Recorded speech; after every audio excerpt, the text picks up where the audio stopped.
Hello students. तो आज हम स्टार्ट करने वाले हैं लेक्चर नंबर 17 और इसमें हम पढ़ेंगे पोलराइजेशन का कंटिन्यूएशन पार्ट। इसमें हम क्या जानेंगे कि method of plane polarization obtain करने के लिए क्या क्या मेथड थे, वो हमने लास्ट लेक्चर में डिस्कस किया था। उसको हम आगे कंटिन्यू करते हैं। क्या था कि method to obtain PPL plane polarized light को अचीव करने के लिए कुछ मेथड्स थे। पहला था बाय रिफ्लेक्शन, ठीक है। पहला था by reflection, then we was having refraction, फिर था डबल रिफ्रैक्शन, फिर क्या था स्कैटरिंग, है ना, स्कैटरिंग था, और एक मेथड और था, जो भी था वो डिस्कस हम करेंगे। डाइक्रोज में ऐसा कुछ था और एक क्रिस्टल का नाम है ये, है ना। हमें पढ़ना है कौन सा? पहला हम पढ़ेंगे बाय रिफ्लेक्शन, दूसरा हम पढ़ेंगे डबल रिफ्रैक्शन, सॉरी पहला है रिफ्लेक्शन, है ना। तो एक ये मेथड पढ़ना है, कि ये मेथड पढ़ना है, ठीक है। और उसके बाद स्कैटरिंग वाला तो कुछ खास है नहीं, ये भी कुछ खास है नहीं, ये इतना खास है नहीं। तो ये दो इम्पोर्टेंट है और कुछ मजेदार भी है, तो इनको लिया मैंने, ठीक है, डिस्कस करने के लिए। और अपने स्टेट बोर्ड के अकॉर्डिंग भी यही है, ठीक है। चलिए, तो आइए, स्वागत है आप सबका। और आज लेक्चर नंबर 17 में हम स्टार्ट कर रहे हैं method to obtain plane polarized light. पहला हमने लिखा है बाय रिफ्लेक्शन, बाय रिफ्लेक्शन। तो इसमें देखिए, अब तक हमने जो देखा अनपोलराइज्ड लाइट थी। एक अनपोलराइज्ड लाइट का मतलब ये जो वाई जेड प्लेन में चारों ओर फैली हुई है, ठीक है। इसको दिखाने का, रिप्रेजेंट करने का एक अलग तरीका भी था, दैट इज ये अनपोलराइज्ड लाइट। फिर हमने कहा कि प्लेन पोलराइज्ड लाइट भी तो ऐसी ही होती है। जी हाँ, बेशक ऐसी ही होती है, उसका वेरिएशन। तो हमने डिफरेंस कहा था कि डिफरेंस ये कर लो कि यहाँ पर डॉट दिखा देंगे। ये जो वाइब्रेशन है अभी, ये जो वाइब्रेशन है वो कहाँ पर है? ये आपके वाइब्रेशन प्लेन ऑफ पेपर में, ठीक है, प्लेन ऑफ पेपर, ठीक है। आज प्लेन ऑफ पेपर अपने पास है नहीं, दिखा देंगे। प्लेन ऑफ पेपर जैसे एग्जांपल के लिए आप तो ऐसा समझ सकते हैं, ये इसमें ऐसा देखो कि ये पूरा एक प्लेन है, इसमें ये पार्टिकल क्या कर रहे हैं? वाइब्रेट कर रहे हैं ऐसे ऐसे, ठीक है ना। ये पूरा वाइजेड प्लेन है ना। तो ये वाला प्लेन पोलराइज्ड लाइट। अब अगर जो वाइब्रेशन हो रहे हैं इस प्लेन के परपेंडिकुलर, यानी कि ऐसे ऐसे ऐसे ऐसे, कैसे? ऐसे ऐसे ऐसे, तो वो हम कैसे दिखाएंगे? ऐसे ही dot dot dot dot dot, ठीक है। तो ये भी क्या है? प्लेन पोलराइज्ड लाइट ही है। ये भी क्या है? प्लेन पोलराइज्ड लाइट ही है। लेकिन ये जो लाइट है इसकी वाइब्रेशन है कहां पर? In the plane of paper. और इसके जो वाइब्रेशन है वो perpendicular to the plane of paper.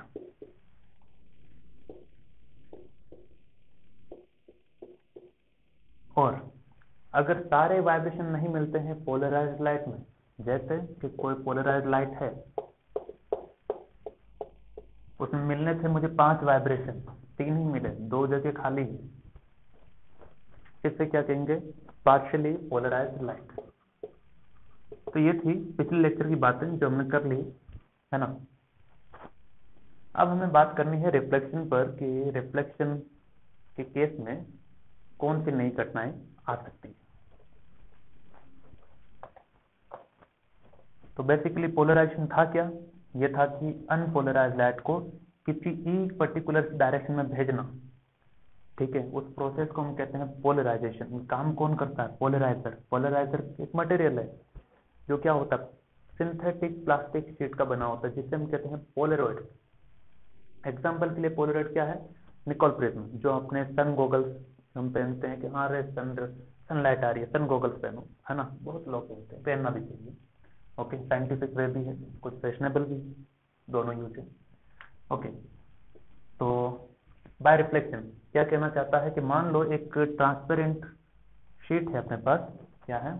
Transparent sheet, या तो ट्रांसपेरेंट कोई मटेरियल है, ये ऐसा, ये ऐसा कोई ट्रांसपेरेंट मटेरियल है ना। अब इसके ऊपर लाइट इंसिडेंट हो रही है किसी एंगल पर, तो लाइट कौन सी है? अनपोलराइज्ड लाइट है।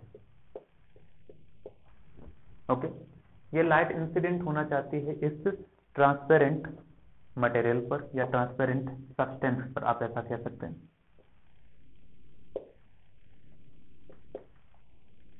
अब इस टॉपिक के अंदर चलते हैं ना।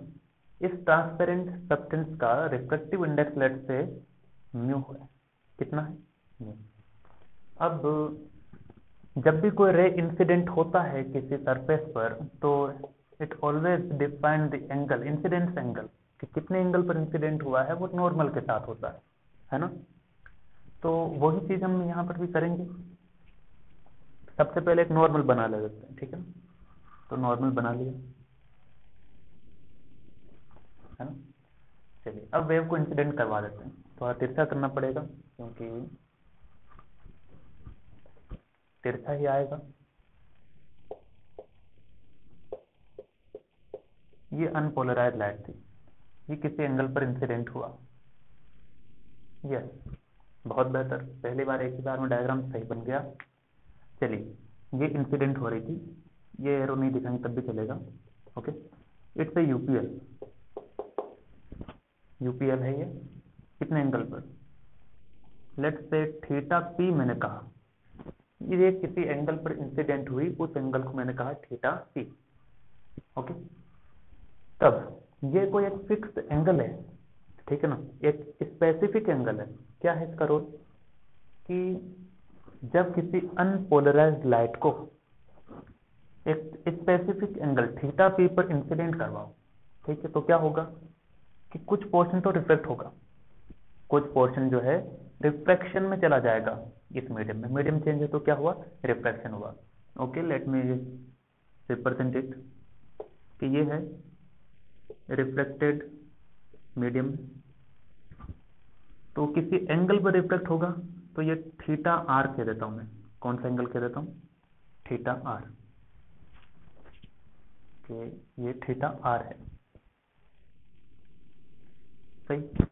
अब देखो यहां पर हमने एक्सपेरिमेंटली देखा कि जब एक पर्टिकुलर एंगल थीटा पी क्या है, कौन सा पर्टिकुलर एंगल, वो देखेंगे अभी, ठीक है। जब अनपोलराइज्ड लाइट को किसी एक पर्टिकुलर एंगल थीटा पी पर इंसिडेंट करवाएंगे, तो कुछ light, polarized light, partially polarized light मिलती हमें कहां पर? ट्रांसपेरेंट सब्सटेंस के लिए, ठीक है। तो ये है पार्शियली पोलराइज्ड लाइट। हमें के लिए समझना है कि ऐसा ऐसा होता है, क्यों वाली घटना अपने क्लियर नहीं है उतने लिए, ठीक है। चलो, तो यूपीएल आया थीटा पी पर, तो थीटा आर पर रिफ्लेक्टेड होकर के जो हमें मिल रहा है लाइट, वो कैसा होगा? Partially polarize. लेकिन उसने कहा कि जो रिफ्लेक्टेड है, जो रिफ्लेक्टेड लाइट है, वो reflected light completely plane polarized light होगी। प्लेन पोलराइज्ड लाइट होगी, ठीक है। यहां तक बात समझ में आई क्या? कुछ कुछ कि यूपीएल इंसिडेंट हो रहा है किसी पर्टिकुलर एंगल पर। इंसिडेंट होने के बाद रिफ्रैक्शन में जो लाइट गई है, रिफ्रैक्शन में जो लाइट मिल रही है, वो कैसी है? पार्शियली पोलराइज्ड लाइट है। बहुत बढ़िया। पार्शियली पोलराइज्ड लाइट होने के साथ साथ हमें रिफ्लेक्शन में जो मिली वो क्या है? वो है प्लेन पोलराइज्ड लाइट। अब इसको पढ़ते हैं। सबसे पहली बात, ये जो रिफ्लेक्शन वाला मेथड बताया था, that was discovered by the drifter. किसके द्वारा? Drifter. He discovered that when light is incident at a particular angle, किसी particular angle पर, on a transparent substance, on a transparent substance पर आया, then reflected light is completely plane polarized. एक plane polarized light होगी। अभी दिखाएंगे vibration भी, don't worry. With vibration in a plane perpendicular to the plane of incidence, यानी कि इसके वाइब्रेशन ऐसे ही नहीं दिखाने हैं, जो लाइट इंसिडेंट हुई है उसके एग्जैक्टली परपेंडिकुलर है इसके वाइब्रेशन। मतलब परपेंडिकुलर वाले दिखाने हैं, प्लेन के परपेंडिकुलर। और प्लेन के परपेंडिकुलर जो वाइब्रेशन है किससे दिखाते हैं? Dot dot dot. मतलब इसमें वाइब्रेशन ऐसे थे, इसमें वाइब्रेशन ऐसे है, समझे? फिर से बताते हैं। जैसे ये जो है वेव इंसिडेंट जो हुई, वेव जो इंसिडेंट हुई है प्लेन है, इसमें वाइब्रेशन ऐसे है, ठीक है। अभी जो रिफ्लेक्ट होके गई है उसमें वाइब्रेशन ऐसे है, समझे? तो ये रिफ्लेक्टेड प्लेन पोलराइज लाइट। अब इसने कहा कि किसी पर्टिकुलर एंगल पर ले जाओगे तभी ये सारी घटना आपको फील होगी। और इस स्पेसिफिक एंगल को क्या कहते हैं? This specific angle of incidence is called polarizing angle.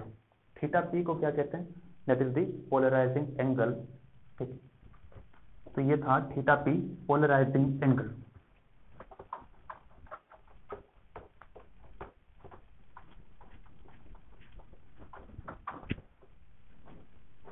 तो theta P is the polarizing angle. तो ऐसा नहीं है कि किसी भी एंगल पे मुंह उठा के इसे ले आए और ये सारा काम मिल गया, नेवर। ये कोई फिक्स पर्टिकुलर एंगल होगा, उसी एंगल पर अगर इंसिडेंट कराओगे तो कंप्लीटली प्लेन पोलराइज लाइट मिलेगी रिफ्लेक्टेड वेव, रिफ्लेक्शन में, ठीक है। और रिफ्लेक्शन में पार्शियली, ठीक। तो इसके लिए एक रिलेशन दिया गया डायरेक्टली, क्या कि tan theta P, tan theta P is equal to mu. Theta P जिस पर इंसिडेंस हो रहा है, mu reflective index transparent substance का, इस इक्वेशन को कहा गया इट इज ब्रूस्टर्स लॉ।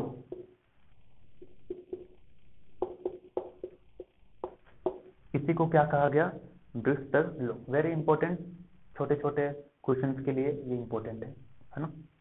चलो, अब अपने स्टेट बोर्ड में इसका जो प्रूफ है वो पूछा जाता है छोटे क्वेश्चंस में, 1 या 2 मार्क्स के लिए छोटा सा प्रूफ है उसका, तो इसको प्रूफ भी करते हैं।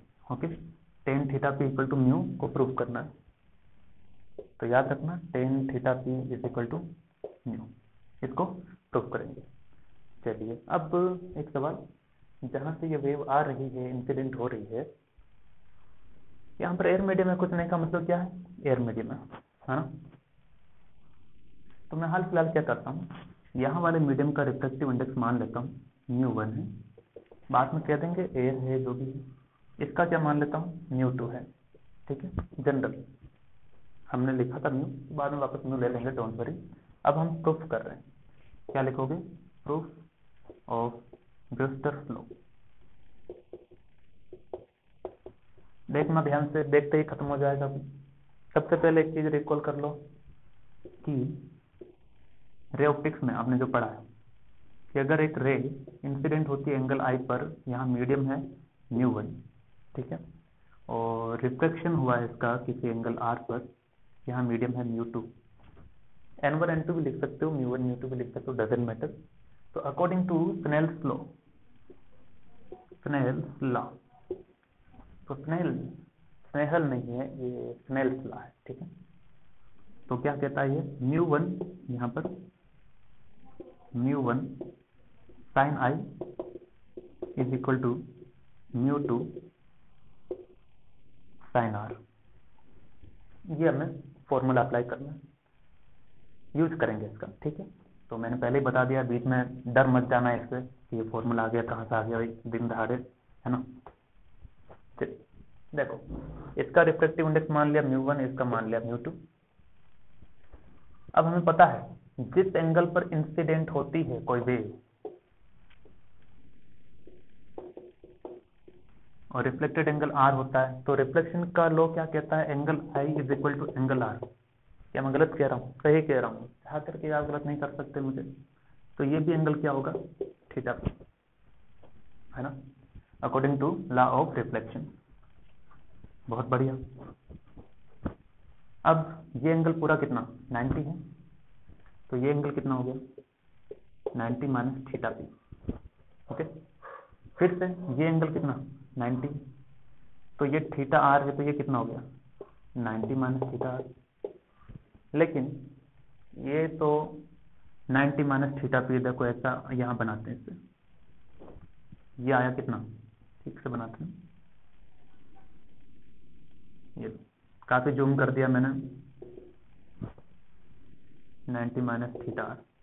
ये खुद एंगल कितना है, ये खुद 90 डिग्री है, यानी कि इन दोनों का सम क्या आना चाहिए, 90 आना चाहिए। करके देखते हैं। तो 90 minus theta P plus 90 minus theta R is equal to 90 degree. It must be 90 degree. 90 से 90 खत्म हो गया, माइनस के थीटा पी माइनस के थीटा आर, प्लस का 90 उधर गया, माइनस का 90। तो theta P plus theta R is equal to 90 degree. कोई बड़ी बात नहीं, आगे आना ही था, है ना। चलो, तो पहला फ्रॉम फिगर क्या लिखोगे, from figure it is known to us, it is from figure, ये लिख लेना, उसके बाद लिखना theta P plus theta R is equal to 90 degree. It's equation number 1। Next, now apply Snell's law, Snell's law इस medium पर। क्या करेंगे, पहले वाले का μ1, फिर एंगल कितना, sine theta P, μ1 sine I equal to μ2 sine R होता है ना, है ना। इंसिडेंस एंगल कितना, थीटा पी, तो थीटा पी लिख देंगे।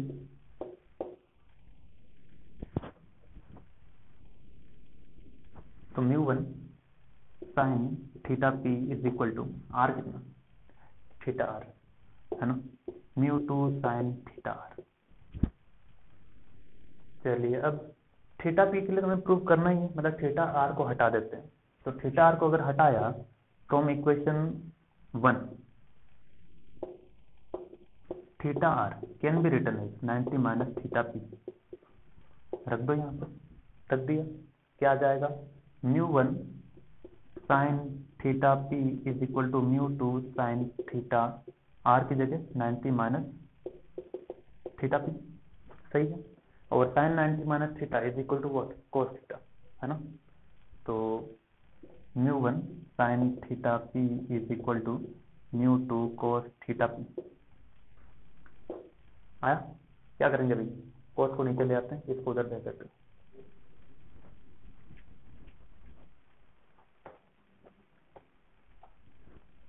तो μ1, चलो लिखो, sine theta P upon cos theta P is equal to what, μ2। ये क्या, टेन थीटा पी है,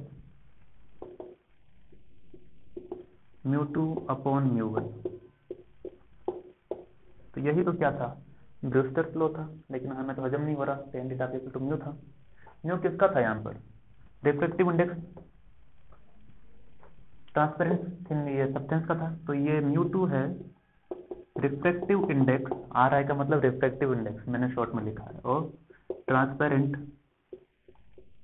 सब्सटेंस। और μ1 जो दूसरा जो मीडियम होगा, अब यहाँ पर एयर है तो एयर लिख देंगे, ठीक है।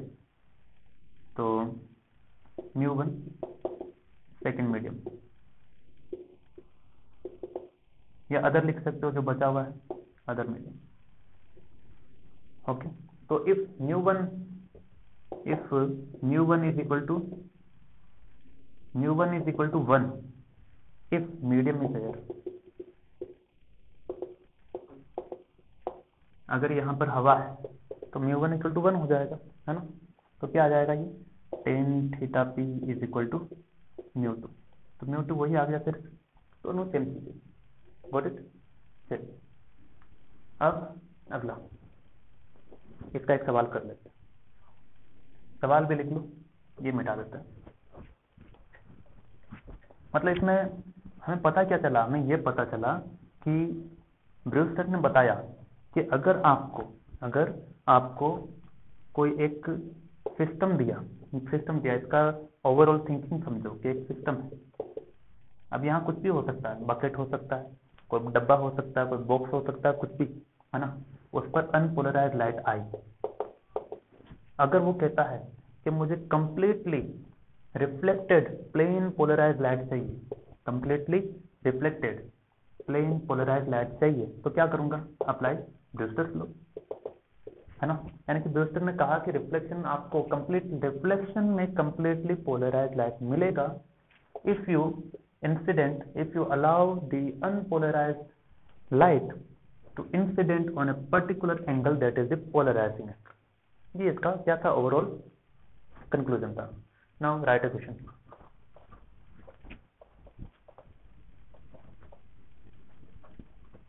जैसे एक सवाल लिखो कि एक बकेट है,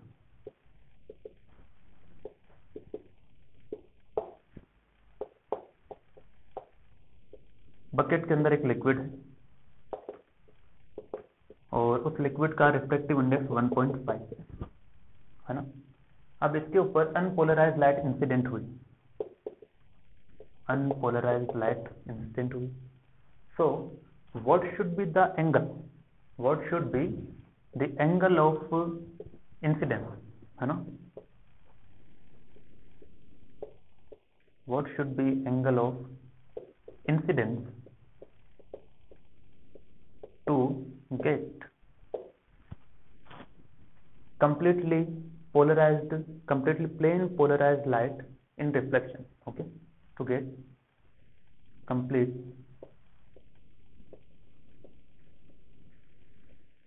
plain polarized light in reflection। ये अपने स्टेट बोर्ड का ही सवाल है बुक में, ठीक है। कि रिफ्लेक्शन में मुझे प्लेन पोलराइज मिल जाए, कंप्लीटली प्लेन पोलराइज, ऐसा नहीं पार्शियली नहीं चाहिए मुझे, है ना। तो उसके लिए एंगल क्या होना चाहिए, एंगल होना चाहिए थीटा p, है ना। Now apply Brewster's law.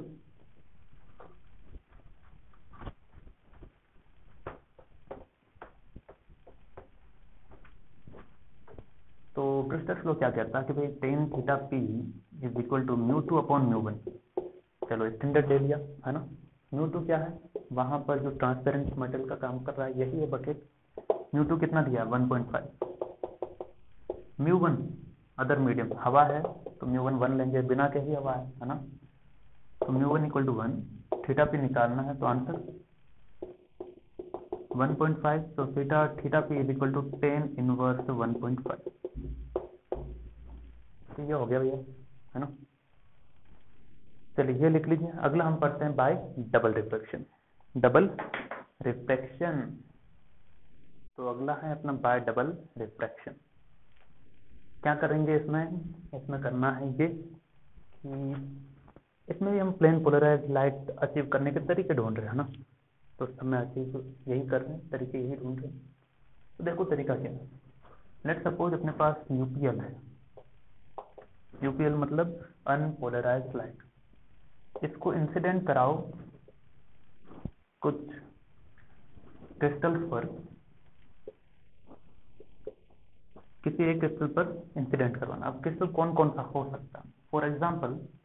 For example अपने लिए यहाँ पर दिया नहीं मैंने, चलो लिख देते हैं। Calcite, quartz, tourmaline etcetera. तो इस तरह के बहुत सारे क्रिस्टल हो सकते हैं, इनमें से कोई एक क्रिस्टल लेना। इनमें से किसी एक क्रिस्टल पर अनपोलराइज्ड लाइट को इंसिडेंट करो। ओके, तो जाहिर सी बात है क्रिस्टल है तो क्रिस्टल है। तो इसने कहा कि आगे जाकर हमने देखा कि जो लाइट ट्रांसमिट हुई है it get split into 2 parts. तो ये जो लाइट थी, light get split into 2 beams. 2 अलग अलग लाइट बीम्स बन गई। पहली जो बीम थी और ये दूसरी, पहली बीम का हमने देखा it obeys the laws of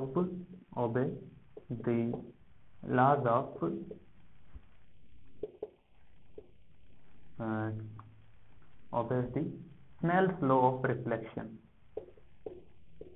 ठीक है ना, इसको साइड में बनाएंगे। obeys the Snell's law of refraction। दूसरी वाली हमने देखा ये ओबे नहीं कर रही है, किसी का कहना नहीं मान रही थी। तो it doesn't obey the Snell's law of refraction, ऐसा हमने देखा, ऐसा हमने पाया, ऐसा हमने जाना। कहाँ? एक्सपेरिमेंट में, कि एक अनपोलराइज्ड लाइट को इंसिडेंट कराओ इनमें से किसी एक क्रिस्टल पर, तो क्या होगा कि वो light will get splitted into two parts. इसका एक पार्ट जो होगा it will obey the Snell's law of refraction, दूसरा ओबे नहीं करता है, उसको नहीं मानता। तो जो मान रहा है वो तो है ऑर्डिनरी रे, उसको क्या कहते हैं? ऑर्डिनरी रे। दिस रे इज नोन एज ऑर्डिनरी रे। ऑर्डिनरी रे या फिर इसे कहते हैं ओ रे, दिख जाएगा ना, एक minute, it will be observable. तो इसे कहते हैं भैया ऑर्डिनरी रे, जो ओबे कर रही है, जो नहीं कर रही है उसे कहते हैं एक्स्ट्रा ऑर्डिनरी। तुम बहुत तेज बन रहे हो, है कि नहीं? तो एक्स्ट्रा ऑर्डिनरी, तेजा बनना, तेजा यानी कि तेज, और इसे कहते हैं ई रे इन शॉर्ट। फिर से बता रहे हैं, अनपोलराइज्ड लाइट लो, किसी एक क्रिस्टल पर इंसिडेंट कराओ, फिर light will get splitted into two part. पहला वो होगी जो स्नेल्स लॉ को क्या करेगी? ओबे करेगी, दैट इज द ऑर्डिनरी। दूसरा जो ओबे नहीं। तो it was found that in certain crystal such as क्या लिखोगे? कैल्साइट, क्वार्ट्ज और टूरमैलिन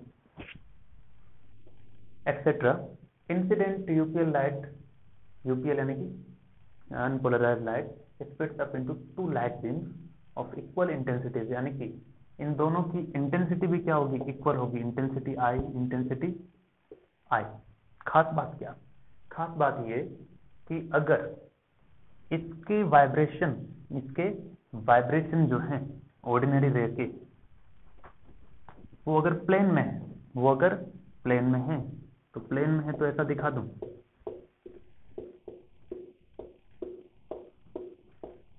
है ना? और वो अगर प्लेन में है तो ये प्लेन में रहेगी, ये प्लेन के परपेंडिकुलर होगी। ओके, चलिए अब बात आती, पढ़ तो लिया, समझ लिया, यूज कहाँ, यूज कहाँ है? चलो मैं यूज दिखाता हूँ आपको कैसे यूज है।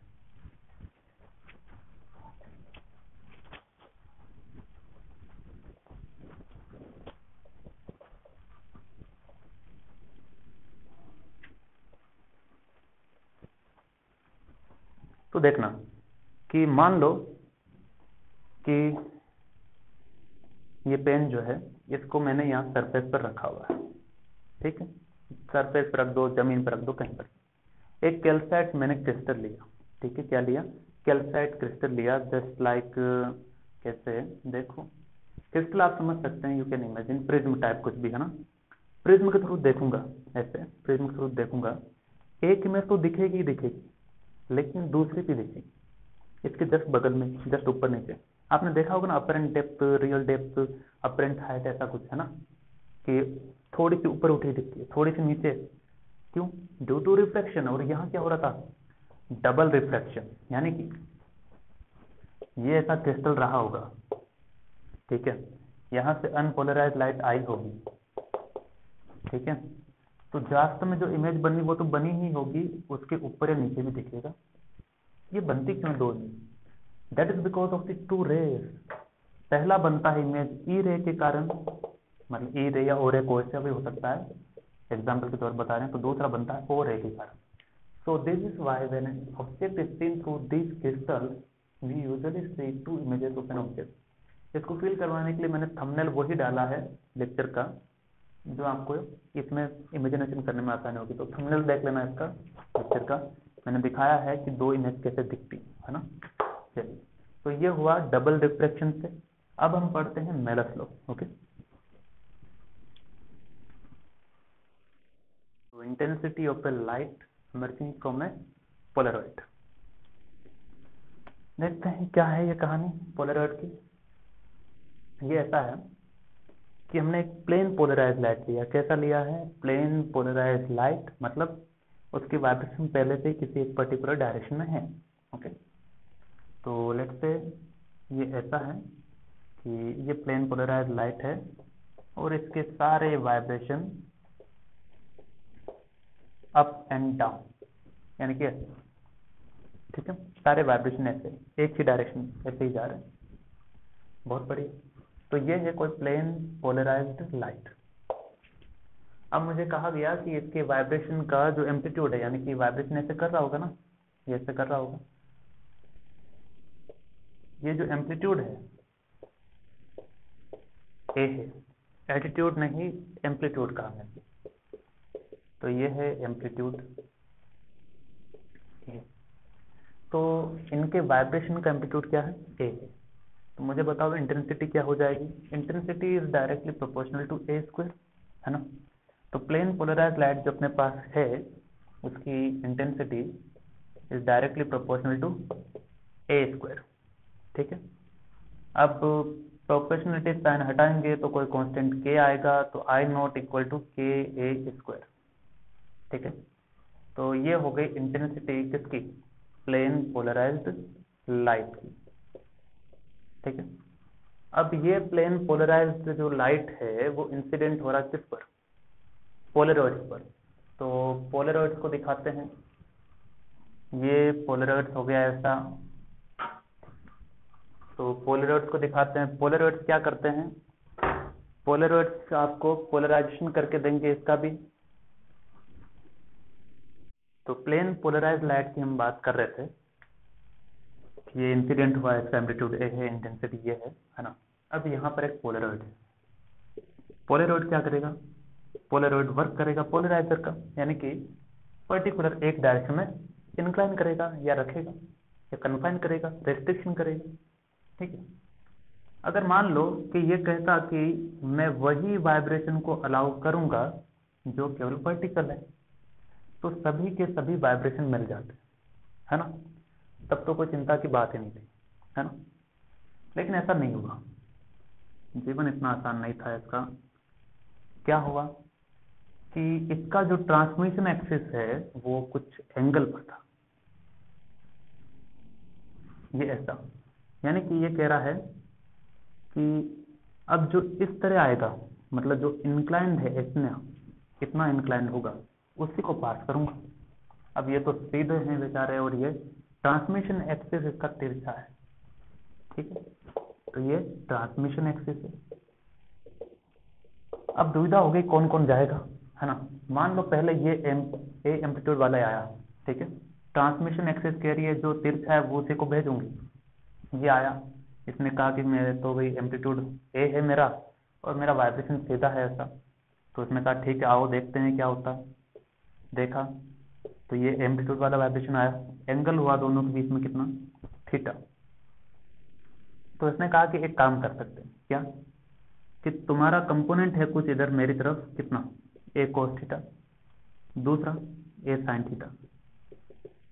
तो इसको तो मैं भेज नहीं सकता, क्यों नहीं भेज सकता, क्योंकि मेरी ट्रांसमिशन एक्सिस में नहीं है। ये वाला जो कंपोनेंट है मेरी एक्सिस क्या लूंगे, इसको मैं पार कर सकता हूं, ठीक है। यानी कि अब मुझे जो यहां पर वाइब्रेशन मिलेंगे उन सब का एम्पलीट्यूड क्या होगा, ए कोस थीटा होगा, ठीक। अब पढ़ते हैं इसे। If plane polarized light of intensity I naught is incident on a polaroid यानी polarizer, its vibration of amplitude A makes an angle theta with transmission axis, correct. Then the component of vibration parallel to transmission axis, ये transmission axis के parallel है, उसको तो transmit कर देगा, जो perpendicular है वो गायब, हट जाओ आप यहाँ से, है ना। नाउ इज द पोलरॉइड, चलो यहाँ तक तो आया ना बात, पॉइंट नंबर 1 क्लियर हुआ, ओके।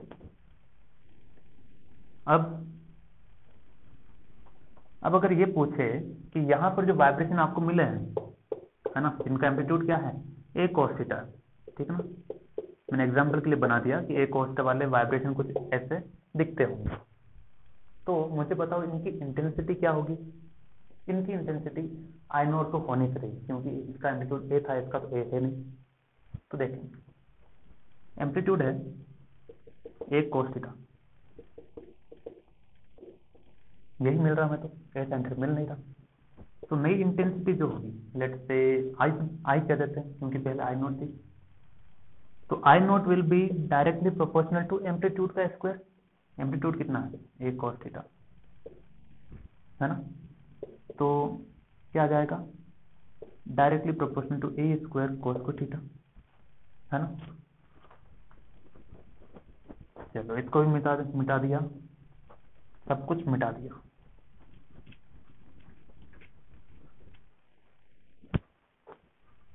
तो प्रोपोर्शनलिटी साइन हटेगा, then it will comes out to be K A square cos को थीटा। ये वैल्यू है किसकी, ये वैल्यू है आई नॉट की, है या नहीं है। I equal to I naught cos square theta, यानी कि पहले अगर इंटेंसिटी आई नॉट थी तो थीटा एंगल पर होने वाली ट्रांसमिशन एक्सिस के बाद जो मिला है वेव, जो मिला है लाइट, उसकी इंटेंसिटी पहले वाली intensity multiplied by cos square theta आएगी। यानी कि intensity is directly proportional to cos square theta.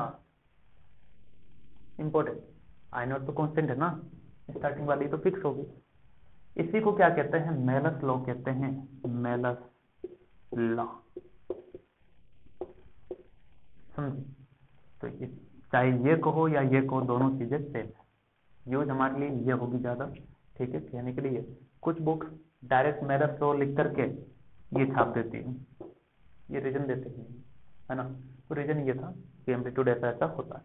Okay, चलो एक एग्जांपल ले लेते हैं। और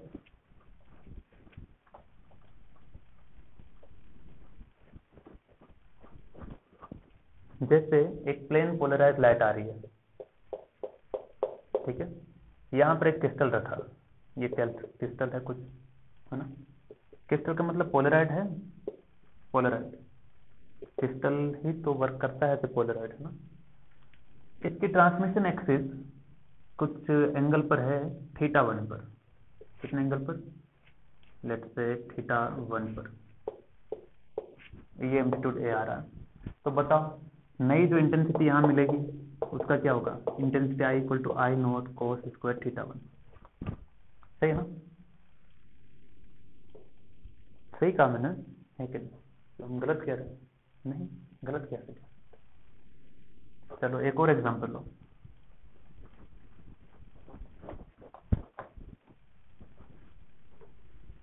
फिर से प्लेन पोलराइज लाइट आई, यहाँ एक क्रिस्टल है जो इस मेन एक्सिस के साथ, यानी कि उसकी ट्रांसमिशन एक्सिस जो है वो कितना एंगल बना रही थी, θ1। तो जो इंटेंसिटी मिली है यहाँ पर I1, I1 की वैल्यू क्या होगी, यहाँ पर अगर I नॉट थी तो I1 equal to I naught cos square θ1, correct. अब यहाँ पर फिर से मैंने क्रिस्टल रखा, ये लो।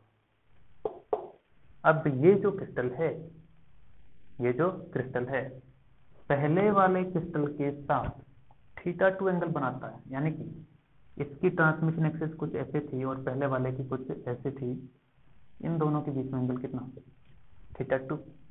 तो यहाँ पर जो इंटेंसिटी मिलेगी वो क्या होगी, I2 is equal to I1 है पहले cos स्क्वायर θ2, है ना।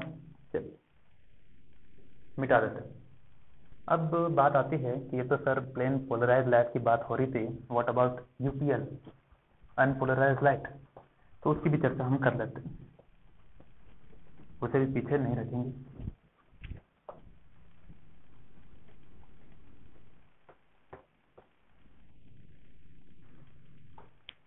तो इफ UPL इज देयर, तो ऐसी चीज आपने पढ़ी है ना प्रीवियस लेक्चर में कि UPL अगर पोलराइजर के थ्रू जाएगी और PPL बनेगी, और पहले अगर इंटेंसिटी I नॉट थी तो बाद में क्या हो जाती है, आधी हो जाती है। If UPL is converted into PPL then its intensity become half, reduce to half. Okay, ये तो हमने पढ़ा, आज इसको डेराइव कर देते हैं। देखो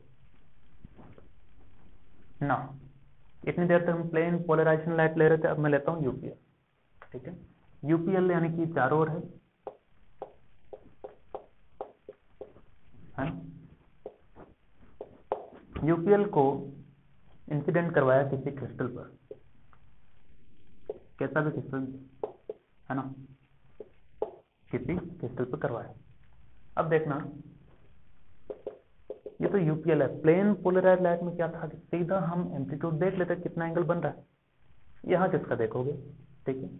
चलो यहाँ पर अगर इंटेंसिटी I नॉट है तो यहाँ पर मान लो I मिलेगी, तो आई को क्या होना चाहिए, आई नॉट कोस स्क्वायर थीटा होना चाहिए। अब थीटा कहाँ है अभी नहीं पता, देखते हैं क्योंकि देखो अगर थीटा अगर यहाँ भी है, सीधा यही एक्सिस है, तो ये वाला थीटा होगा, ये वाला किसी और समझते हैं, ठीक है ना।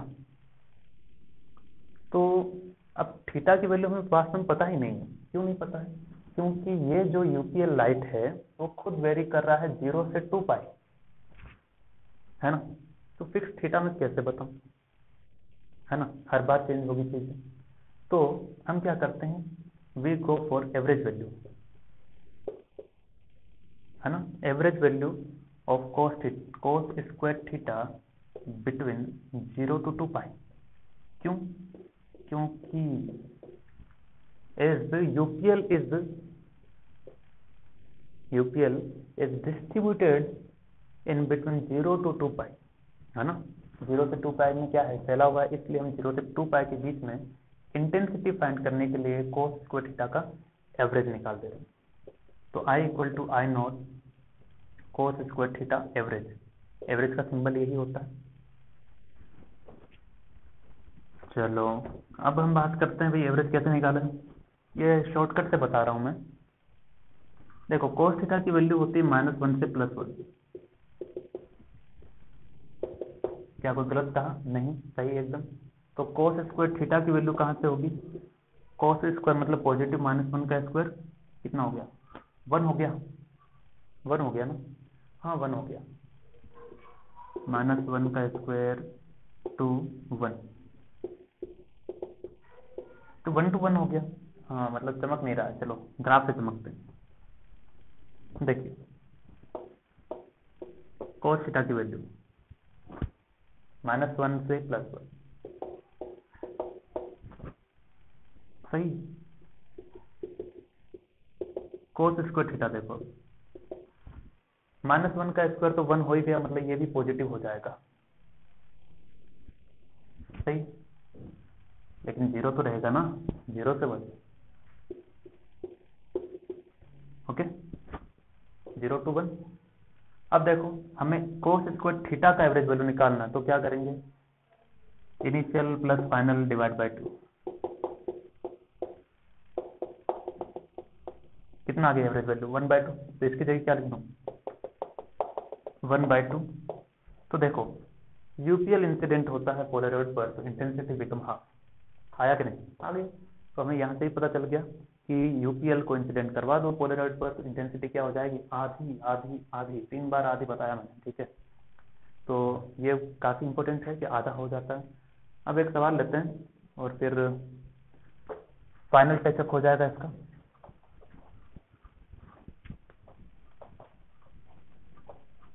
ये भी सवाल अपने स्टेट बोर्ड का ही है, एग्जाम्पल कैटेगरी में, अच्छा सवाल था, सिलेक्ट कर लिया।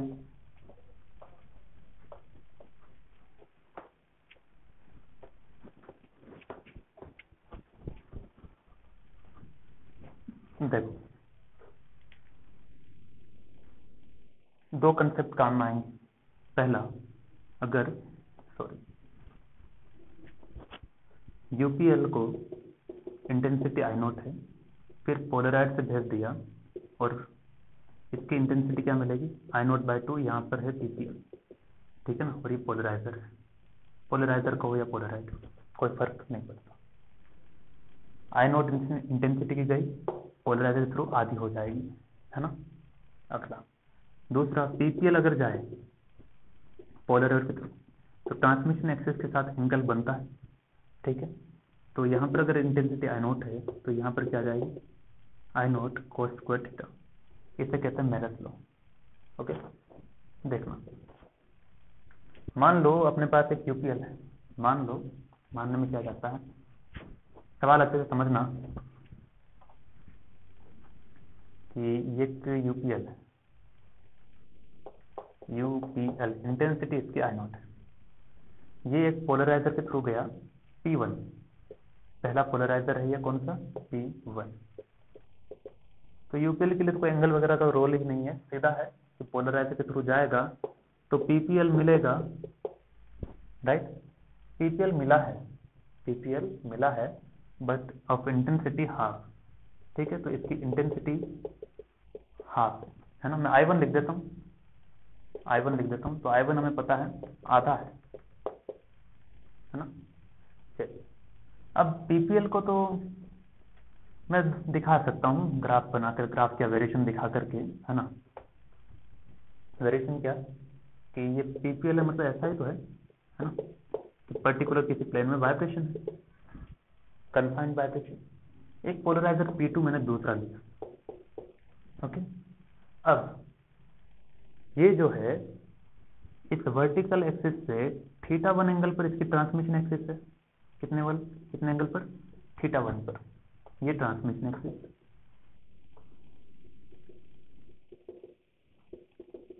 तो बताओ कि यहां पर जो इंटेंसिटी मिलेगी वो क्या होगी?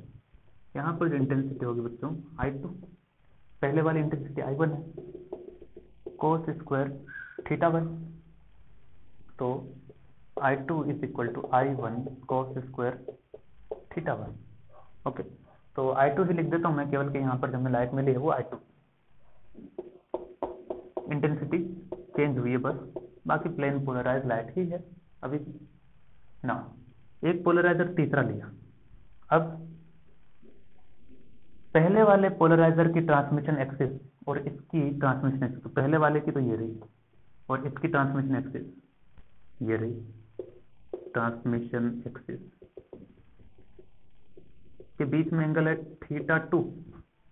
Okay, now tell me the intensity. मिलेगी तो प्लेन पोलराइज लाइट है। Intensity according to Malus law change हो जाएगी। I3 कह दूं ना, I0 I1 I2 I3 कह सकता हूँ। I2 cos स्क्वायर θ2 सही है, एग्जैक्टली सही है। तो अब क्या करें? I2 का वैल्यू पता है ना, I1 cos square θ1।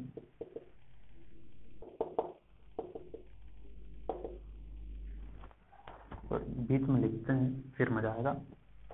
I3 is equal to I2 cos square θ2। I2 का वैल्यू कितना?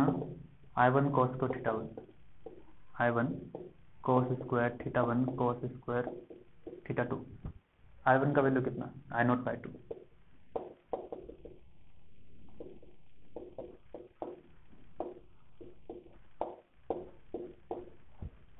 तो ये देखो इंटेंसिटी किस तरह से चेंज होती गई है ना, कि एंगल का भी काफी रोल होता है। ओके, ये लिखिए। अब हम क्या करते हैं, अब जो एप्लीकेशन वगैरह बचे हैं क्या, कि पोलराइड का यूज कहाँ करते हैं? सन ग्लासेस में करते हैं, सन गॉगल्स में करते हैं ना।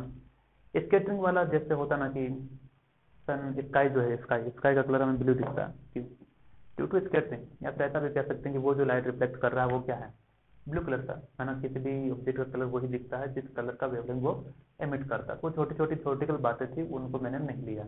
जो इंपॉर्टेंट थी, लिखवाने लायक थी, समझने लायक थी, उन सबको मैंने ले लिया। एक टॉपिक बच गया, कौन सा? Doppler effect of light wave. तो वो अगले लेक्चर में आपको मिलेगा। तो अगले लेक्चर में याद रखिए, डॉपलर इफेक्ट ऑफ लाइट हम पढ़ेंगे।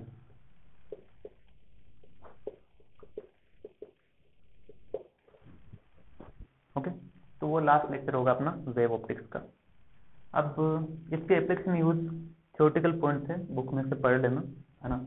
और हम इसके क्वेश्चन भी दे देंगे स्टेट बोर्ड वाले, तो हो जाएगा, उसकी समस्या नहीं। तो एक ही topic, then wave two completed. Okay, ठीक है, फिर मजे कीजिए, पढ़ाई करते रहें।